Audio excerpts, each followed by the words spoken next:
इतिहास ऐसी अनेकों वीर गाथाओं से भरा पड़ा है जिसे सुनकर आज के जमाने में यकीन करना मुश्किल हो जाता है। सर कटने के बाद धड़ का लड़ना, शेर को जबड़े से पकड़कर फाड़ डालना, दुश्मन को घोड़े सहित काट डालने जैसे किस्से आपने सुने भी होंगे और पढ़े भी होंगे। लेकिन क्या कभी आपने सुना है एक ऐसा योद्धा जो युद्ध के मैदान में अपना सर भूल आया हो? तो आइए आज हम आपको एक ऐसे ही अज्ञात वीर की कहानी से रूबरू करवाते हैं। उम्मीद है आप इस वीडियो को लाइक जरूर करेंगे। तो चलिए शुरू करते हैं। ये कहानी है छापोली ठिकाने के ठाकुर सुजान सिंह शेखावत की।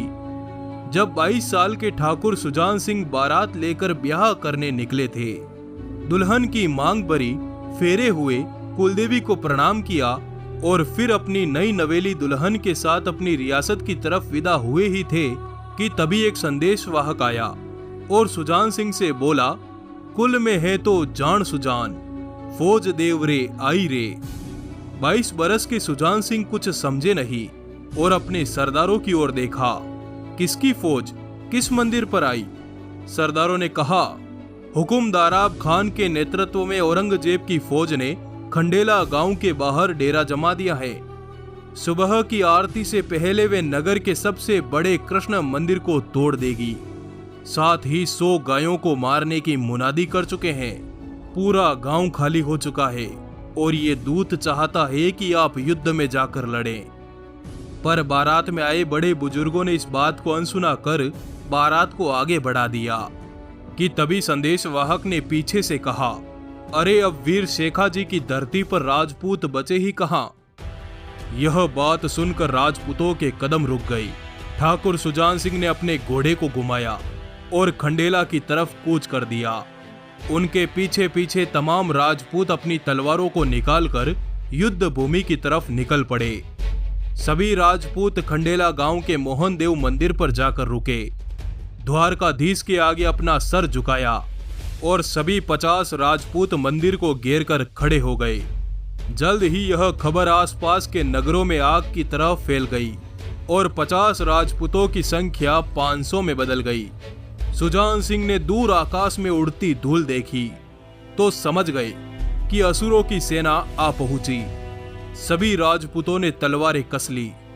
मुगल सेनापति हजारों की फौज के साथ मोहन देव जी के मंदिर के सामने आकर रुक गया। मुगल सेनापति ने ठाकुर सुजान सिंह से कहा, तेरे सामने आलमगीर के सिपह सलार की 30,000 सेना खड़ी है। हम युद्ध की राह पर नहीं हैं, हम बूतों की शिकस्ती पर हैं। यदि तुम हमें इस मंदिर का सिर्फ एक कोना तोड़ने दो तो हम आगे निकल जाएंगे। जिस पर सुजान सिंह ने कहा, कोना तोड़ना तो दूर की बात, मैं मल्लेच्छों को मंदिर को छूने तक नहीं दूंगा। जिसके तुरंत बाद दोनों सेनाएं आपस में भिड़ गई। पूरा मैदान तलवारों, भालों और ललकारों से गूंज उठा। जंग भयानक रूप धर चुकी थी। धरती रक्त से लाल हो चुकी थी। तभी मैदान में हर हर महादेव की करारी आवाज गूंजी।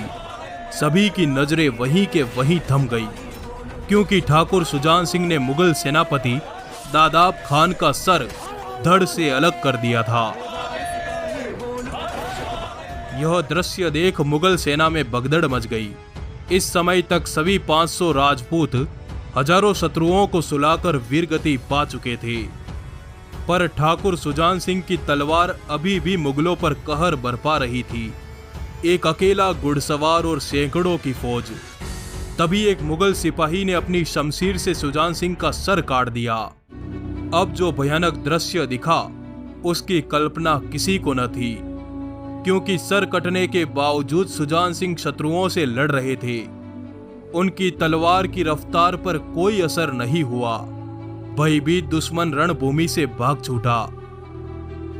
दूसरी तरफ डोली में बैठी उनकी नई नवेली दुल्हन ने अपने पति के बिना छापोली ठिकाने में जाने से मना कर दिया। उसने अपनी दासियों से कहा कि मुझे भी खंडेला ले चलो, जहां मेरा पति तुर्कों की लाशें बिछा रहा है। ठकुराइन के हट के आगे पूरा खेमा खंडेला की तरफ निकल पड़ा, पर ये सभी मात्र 10 कोस आगे निकले ही थे कि तभी सामने से घुड़सवार आता हुआ दिखाई दिया।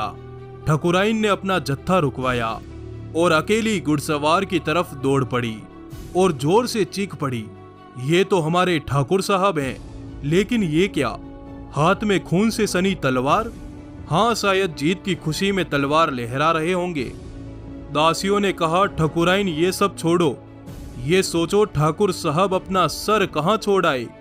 मेहंदी लगे हाथों से ठकुराइन ने घोड़े की लगाम पकड़ी और बोली, अरे मेरे स्वामी, ये क्या कराए, अपना मस्तक रणभूमि में भूल आए। सब ये दृश्य देखकर चौंक गए। छापोली ठिकाने के ठाकुर सुजान सिंह शेखावत घोड़े पर सवार थे, लेकिन उनके धड़ के ऊपर उनका शीश नहीं था। आज भी खंडेला शहर के उत्तर में इस वीर राजपूत की छतरी बनी हुई है। पास ही में उनकी पत्नी की सती मां ठकरानी सा के नाम से छतरी है। दोस्तों, ये वीडियो आपको कैसा लगा कमेंट बॉक्स में जरूर बताइएगा। इस वीडियो को लाइक जरूर करें। आपका आभार, धन्यवाद, जुड़े रहिए।